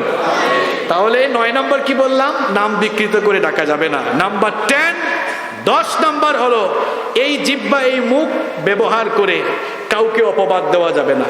এখন তো আমরা অপবাদ দিতে দিতে কোরআনের খেদমত যারা করেন, যারা খেদমত করে করে ইতিহাসে স্বর্ণাক্ষরে নাম লিখিয়েছেন, তাদেরকেও আমরা ধর্ষণকারী, লুণ্ঠনকারী বানায় ফেলেছি। কি অবস্থা! আপনার মুখ দিয়ে যা আসে তাই বলতেছেন, আপনি মুখ দিয়ে যা আসে তাই বলতেছেন। দেখেন জবান দিয়ে কি করছেন আপনি? গুনাহ করতে করতে গুনাহের পাহাড় বানিয়ে ফেলেছেন এই জবান দিয়ে। আপনি শুধু এই জবানেই, মুখ দিয়ে আপনি গুনাহের বিশাল পাহাড় তৈরি করে ফেলেছেন। আজ এই মাহফিলে তওবা করে বাড়ি যান, এই পাহাড় কাটেন। এই পাহাড় কাটা মানে আপনারা আবার এখন আমার এই কথা শুনে কুদাল নিয়ে আগামীকাল থেকে পাহাড় কাটা শুরু করে দিয়েন না, তাইলে নিজেরাই বিপদ আনবো। এটা কিসের পাহাড়? কিসের পাহাড়? গুনাহের পাহাড় আমরা কাটবো। তওবা করে আমরা এই রাস্তা থেকে ফিরে আসবো, জবানের হেফাজত করব। পারবো তো ইনশাআল্লাহ? কতগুলো কথা বললাম, 10টি পয়েন্ট বললাম। এই 10টি পয়েন্টের আলোকে আমরা আমাদের জবানকে অপব্যবহার করছি। প্রিয় ভাইয়েরা আমার, মানুষ কেমনে জিহ্বা দিয়ে গুনাহ কামায়, প্রায় দীর্ঘ 1 ঘন্টা শুধু এটাই বললাম, জিহ্বা দিয়ে কেমনে গুনাহ কামায়। এবার এই জিহ্বা দিয়ে কেমনে আপনি নেকির পাহাড় বানাবেন, এই জিহ্বা দিয়ে আপনি কেমনে নেকির পাহাড় বানাবেন, সেটাই আপনাদেরকে শোনাচ্ছি। আমরা মন ভরে শুনবো ইনশাআল্লাহ। শুধু মন ভরে শুনবো আর আমল করব না, এটা কি হয়? আমরা আমলও করবো ইনশাআল্লাহ। এতক্ষণ শুনলাম জিহ্বা দিয়ে গুনার পাহাড় কেমনে হয়, এবার আমরা শুনবো জিহ্বা দিয়ে নেকির পাহাড়ও কেমনে বানানো যায়। আমরা জিহ্বা ব্যবহার করে নেকির পাহাড় বানাবো ইনশাআল্লাহ। 1 নাম্বার, এই জিহ্বা দিয়ে কালামের আগে সালাম, কালামের আগে আসসালামু ক্বাবলাল কালাম, কথা বলার আগে সালাম দিবেন। যারে পান সালাম দিবেন, বলবেন হুজুর নেকির পাহাড় কেমনে হবে? দেখেন নেকির পাহাড়টা কেমনে হয়। নবীজি বলেছেন, কেউ যদি বলে আসসালামু আলাইকুম, ফেরেশতার সাথে সাথে 10টা নেকি লিখে। কেউ যদি সালামটা আরেকটু বাড়ায়, আসসালামু আলাইকুম ওয়া রাহমাতুল্লাহ, ফেরেশতা 20 নেকি লিখে। কেউ যদি সালামটা আরেকটু বাড়িয়ে দেয়, আসসালামু আলাইকুম ওয়া রাহমাতুল্লাহি ওয়া বারাকাতু, ফেরেশতা 30টা নেকি লিখে দেয়। প্রত্যেক দিন 100 মানুষকে সালাম যদি দিতে পারেন, দেখি আপনারা হিসাব নিকাশ কেমন বুঝেন। তাহলে 100 গুণ 30 কত হইল? না 300 হয় না, 3000 হয়। তাহলে মাত্র 100 জনকে সালাম দিলে কত নাকি? আমরা 100 না, আমরা আজকের মাহফিলে থানাঘাটা আমিনিয়া মাদ্রাসা ময়দানে আজ আমরা সিদ্ধান্ত নিলাম প্রত্যেক দিন হাজার হাজার সালাম দিব ইনশাআল্লাহ। সালাম দিলে খালি নেকি হয় না, সালামের 4টা লাভ আছে, উপকার 4টা আছে। কয়টা? সালাম দিলে কয়টা লাভ হয় শুনতে চান তো? 1 নাম্বার, সালাম দিলে সওয়াব হয়। সওয়াব কেমনে হয় সেটা বললাম। 2 নাম্বার, সালাম দিলে দোয়া বিনিময় হয়। সালাম দিলে কি বিনিময় হয়? আচ্ছা, আপনি একজন ভাইকে বললেন হাই, হেই, গুড মর্নিং। মনে করেন সে সকালবেলা বউর সাথে ঝগড়া করে আসছে, আর আপনি গিয়ে বলতেছেন গুড মর্নিং। সুযোগ যদি পায় কানের পাশে থাকপল লাগায় বলবে, বেটা এটাকে গুড মর্নিং, কিন্তু আমার জন্য ব্যাড মর্নিং।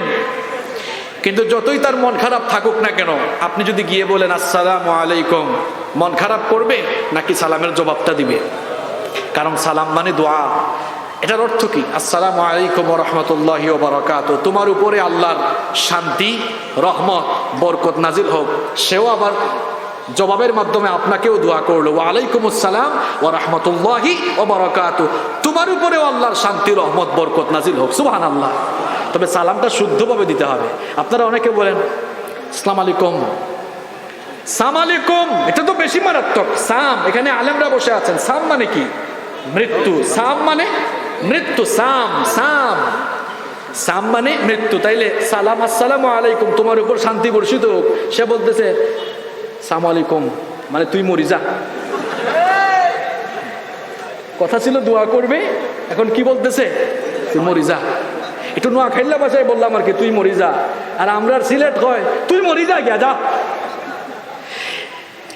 শোনেন, অমুসলিমরা সালাম দিলে সালামের জবাবে শুধু আলাইকুম বলতে হয়। কেন বলতে হয়? এখানে আলেমরা বসে আছেন। একবার নবীজি বসে আছেন, পাশে আম্মাজান আয়েশা রাদিয়াল্লাহু আনহা। আম্মাজান আয়েশা রাদিয়াল্লাহু আনহা কে? নবীজির প্রিয়তমা স্ত্রী, যিনি নবীজিকে কাছ থেকে দেখেছেন। এক ইহুদি সালাম দিল, নবীজি বললেন ওয়ালাইকুম। আম্মাজান আয়েশা রাদিয়াল্লাহু আনহা বললেন, নবীজি আপনাকে একটা লোক সালাম দিল আর আপনি শুধু ওয়ালাইকুম বললেন, একটু বাড়ালেন না কেন? নবীজি বললেন, আয়েশা তুমি জানো না এই ইহুদি আমার সঙ্গে টিটকারি করছে। সে বলেছে আসসালামু আলাইক, আসসালামু আলাইক, লাটা বাদ দিয়ে ফেলছে টেকনিকে, আসসালামু আলাইক।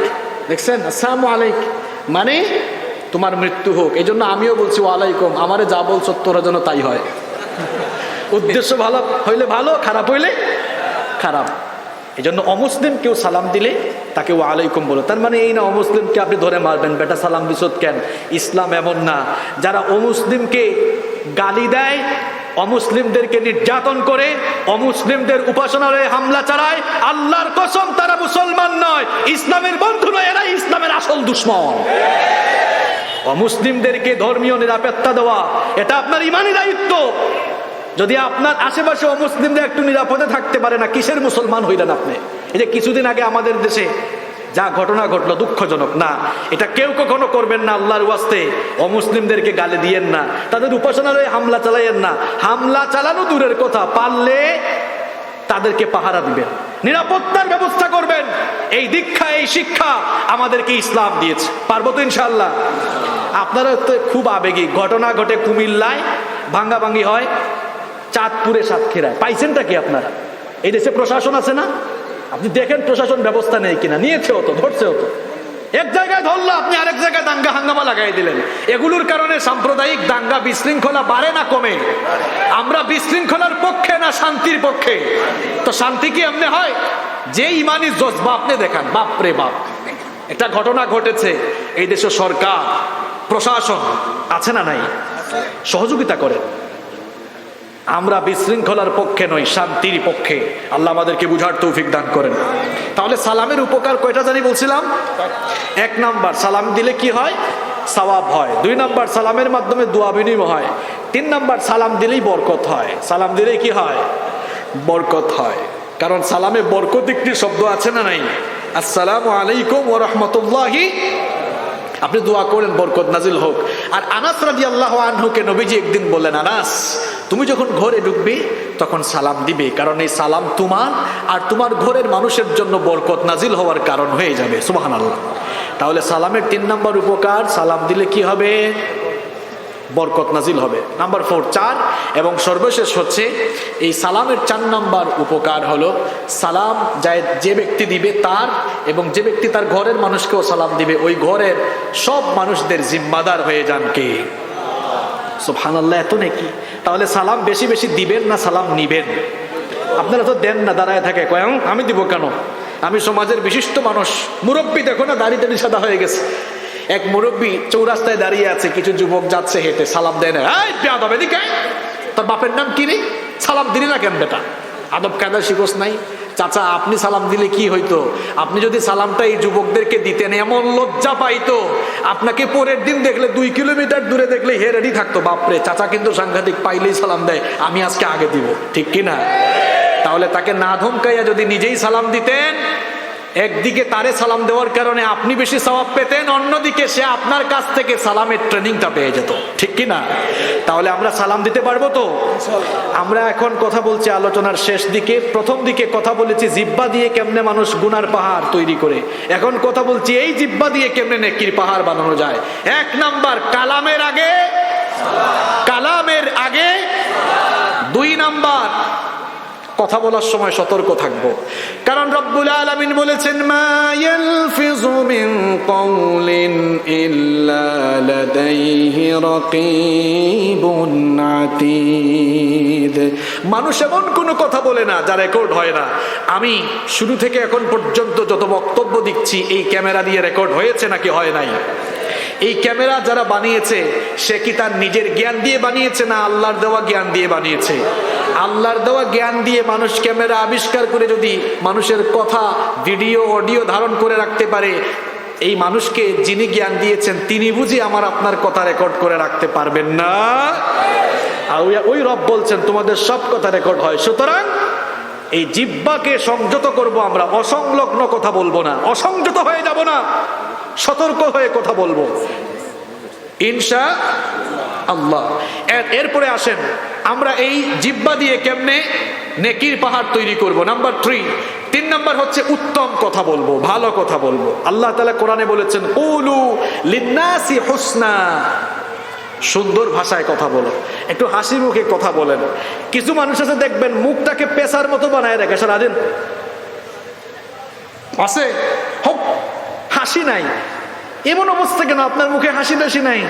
নবীজি বলেছেন হাসি মুখে কথা বলাও একটি সদকা। সুবহানাল্লাহ।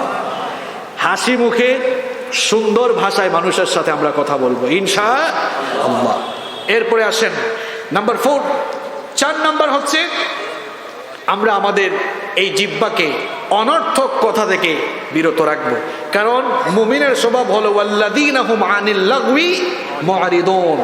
আল্লাহ তাআলা বলেছেন মুমিন তো তারা, those who avoid vain talk, যারা অনর্থক কথা থেকে নিজেদেরকে হেফাজতে রাখে।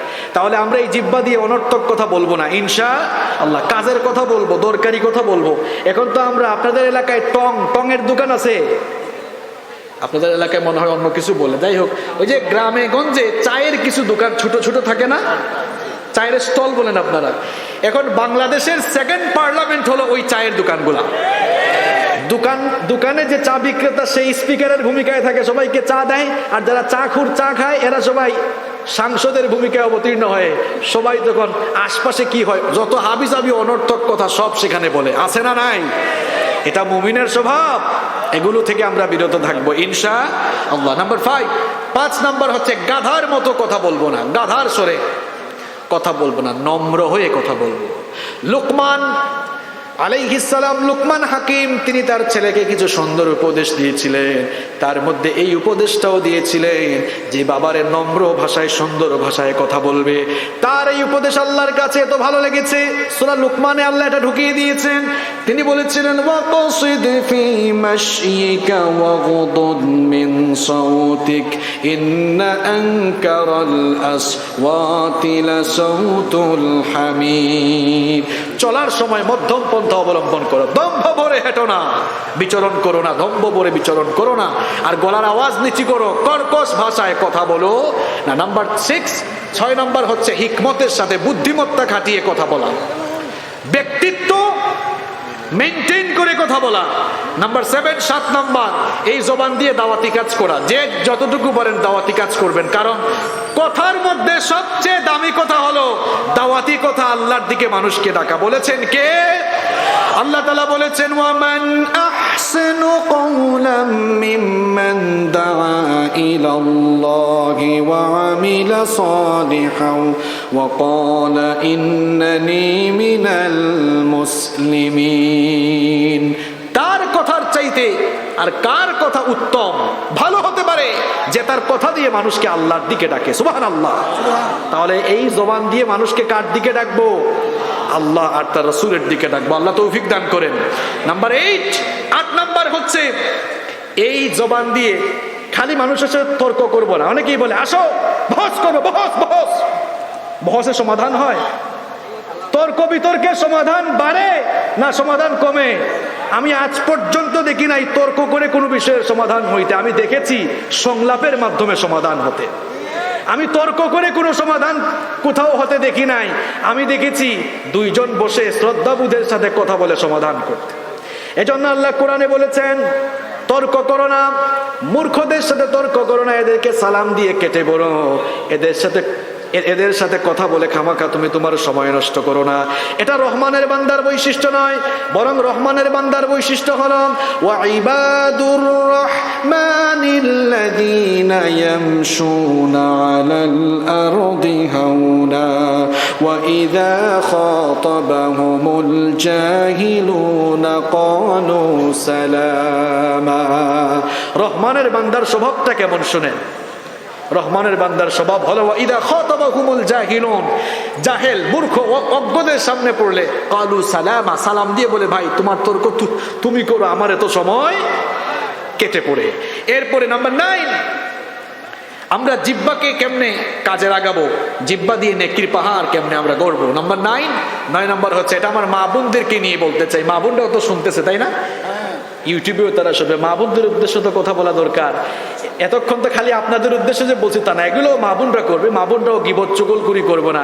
কিন্তু এই পয়েন্টটা শুধু আমার মায়েদের জন্য, আমার বোনদের জন্য, আমার মা বোনদের জন্য আল্লাহ এটা আলাদা স্পেশাল একটা আয়াত নাজিল করেছে।